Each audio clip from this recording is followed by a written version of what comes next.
ఈరోజు కథ చీమ పావురము. ఒక ఊరి పక్కన ఒక చెరువు ఉండేది. ఆ చెరువులోని నీటిలో చీమ పడి ఉన్నది.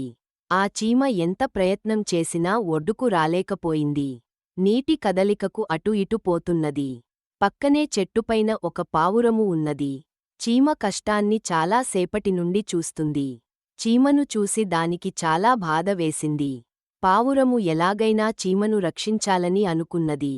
వెంటనే చెట్టు ఆకులు తెంపి చీమ దగ్గర పడేటట్టు నీటిలో వేసింది. మెల్లమెల్లగా ఆకు పైకి ఎక్కింది చీమ. నీటి కదలికకు ఆకు ఒడ్డుకు వచ్చింది. ఆకుతో చీమ కూడా వచ్చింది. బతుకు జీవుడా అనుకున్నది చీమ. కొన్ని రోజుల తర్వాత ఆహారం కొరకు తిరుగుతున్న చీమకు ఒక వేటగాడు కనిపించాడు. అతడు చెట్టుపై ఉన్న పావురమును చంపడానికి బాణం గురిపెట్టాడు.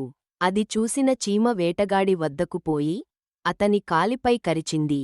దానితో వేటగాడు గురిపెట్టిన బాణం దారి మరలింది. అంతలో వేటగాడిని గమనించిన పావురం ఎగిరిపోయింది. దాని ప్రాణాలు దక్కించుకుంది. చీమ పావురం ఎగిరిపోవడం చూసి సంతోషపడింది. ఈ కథలోని నీతి: తాను సహాయం పొందడమే కాకుండా ఇతరులకు కూడా సహాయం చేయవలెను.